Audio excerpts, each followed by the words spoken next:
इंकलाबी जनमोर्चा अयोध्या जिले की मिल्कीपुर विधानसभा को उपचुनाव लड़ने के लिए दो मुद्दों को लेकर जा रही है। ये मेरिटोक्रेसी एंड डेमोक्रेसी के दो सिद्धांत,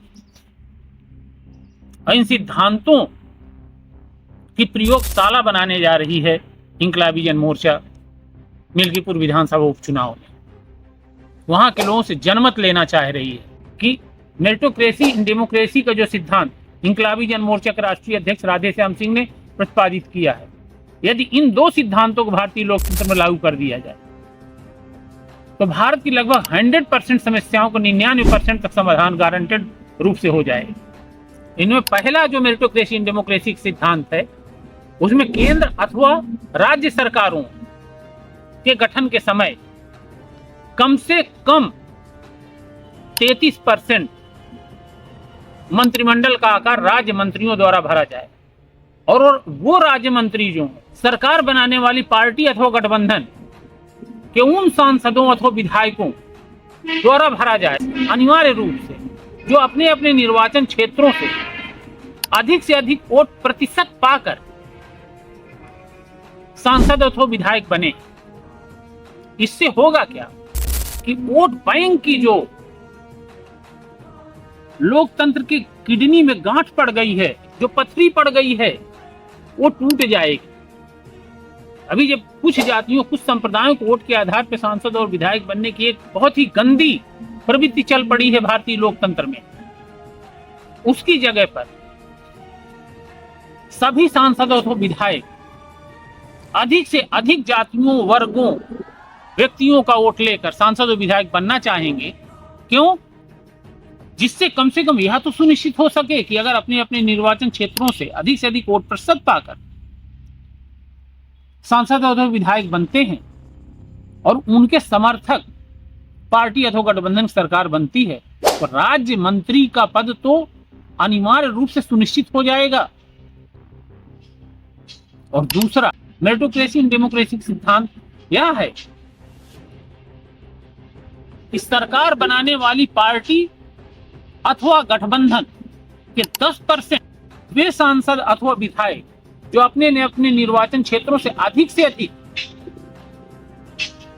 वोट प्रतिशत पाकर सांसद अथवा विधायक बने, वही प्रधानमंत्री अथवा मुख्यमंत्री पद के प्रत्याशी बने, और शेष 90% उसी पार्टी जो सरकार बनाने जा रही है अथवा गठबंधन जो सरकार बनाने जा रहा है, उसके 90% वे सांसद और विधायक जो तुलनात्मक रूप से कम वोट प्रतिशत पाकर सांसद अथवा विधायक बने हैं, वो उन 10% सांसदों अथवा विधायकों के लिए वोट करें जो 10% अधिक से अधिक वोट प्रतिशत पाकर प्रधानमंत्री अथवा मुख्यमंत्री पद के प्रत्याशी बने। और इन 90% वोट देने वाले सांसदों अथवा विधायकों का प्रधानमंत्री अथवा मुख्यमंत्री पद के प्रत्याशी बने 10% सबसे अधिक वोट प्रतिशत पाने वाले सांसदों विधायकों में से जिसे सबसे ज्यादा अधिक से अधिक मत मिल जाए, उसे प्रधानमंत्री अथवा मुख्यमंत्री पद की शपथ दिलाई जाए।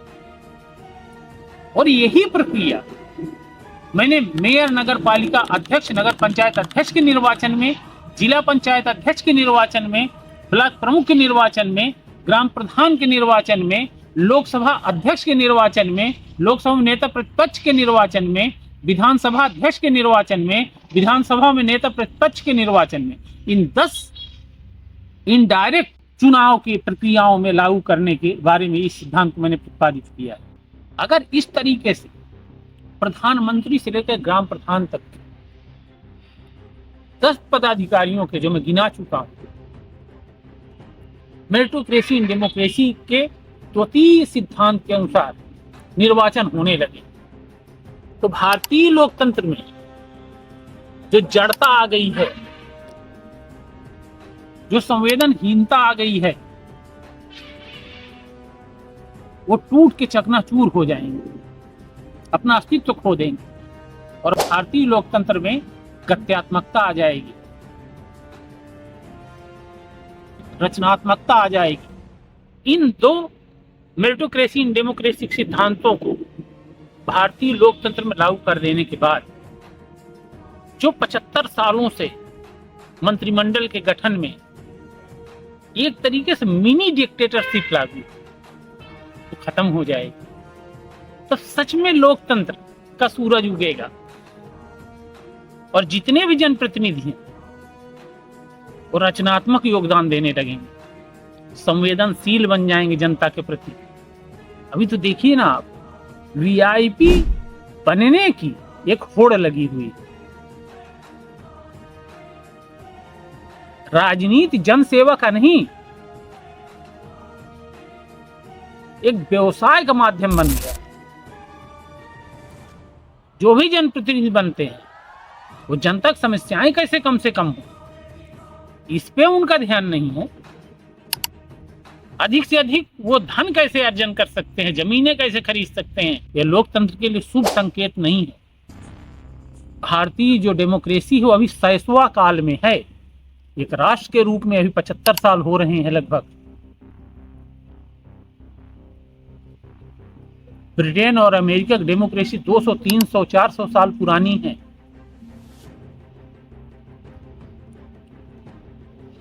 बहुत संभल कर चलना होगा, बहुत संभल कर इस राष्ट्र को पोषित करना होगा, खाद पानी देनी होगी, और इसके लिए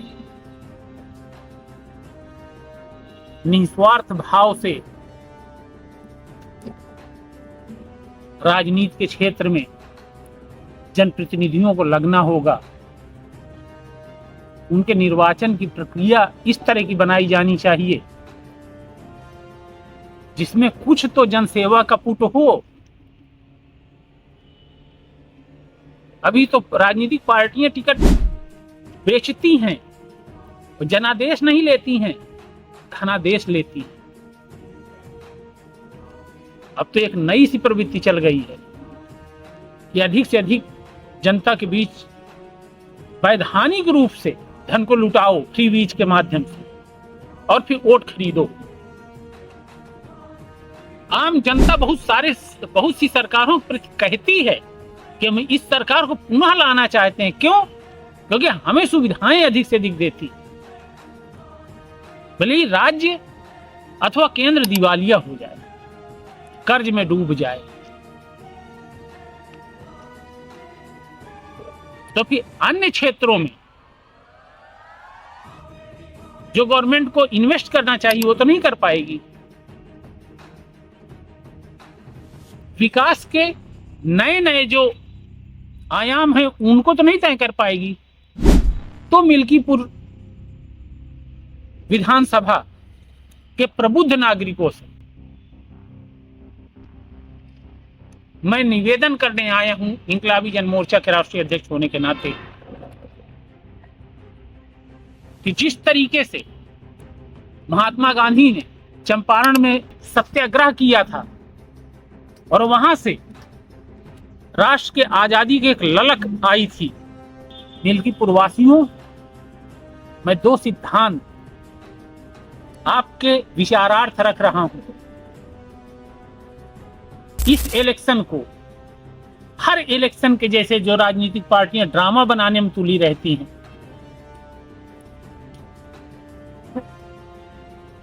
वैसे न जाने दीजिएगा। रोक लीजिएगा राजनीतिक पार्टियों को। एक एक विधानसभा में 1-1 अरब रुपए सब पार्टियां मिलकर खर्च कर रही हैं। ऐसी चुनावी प्रक्रिया जहां मैन टू मैन मार्किंग पैसे के द्वारा की जा रही है, यह भारतीय लोकतंत्र के चुनावी इतिहास का सबसे काला धब्बा में से एक है। और अगर यही शुरू रहा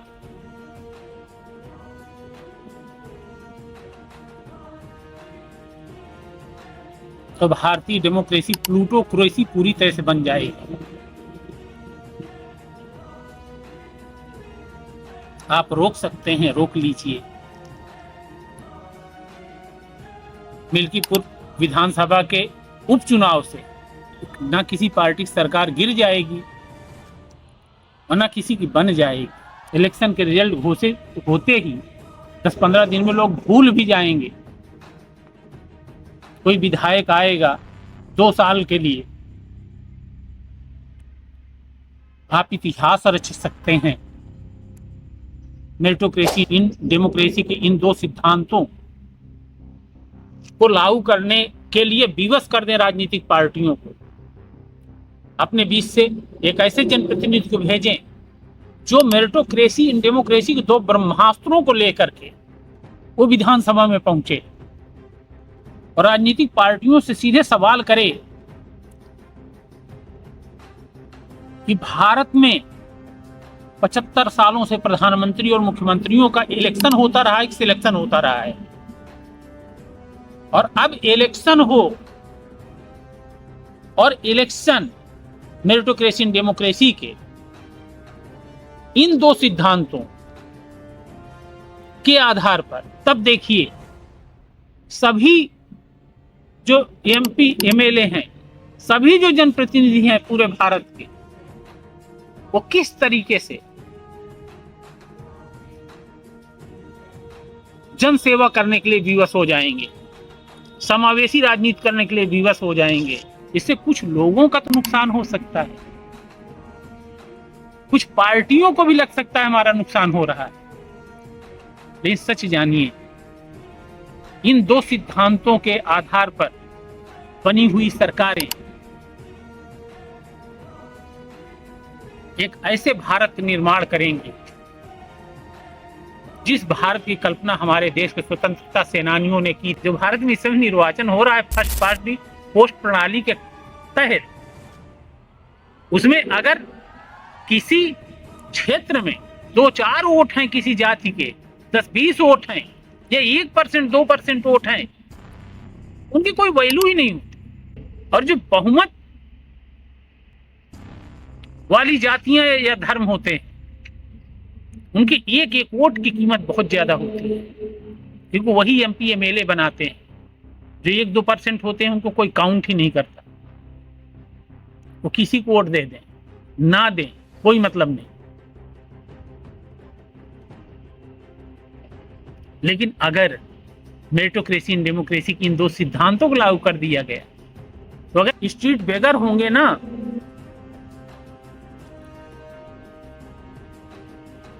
होमलेस पर्सन होंगे ना, झुग्गी झोपड़ी में रहने वाले लोग होंगे ना, सबके हित की बात सभी जनप्रतिनिधि, सांसद से लेकर के ग्राम पंचायत सदस्य तक, उनकी समस्याओं को दूर करने में लग जाएंगे, क्योंकि हर वोट की कीमत डॉलर जैसे कीमती बन जाएगी। भारत के किसी भी पर्सन, किसी भी वर्ग, चाहे वो कितनी कम संख्या में हो, 4-5 की संख्या में हो, तो भी उनके वोट की कीमत डॉलर जैसी कीमती हो जाएगी।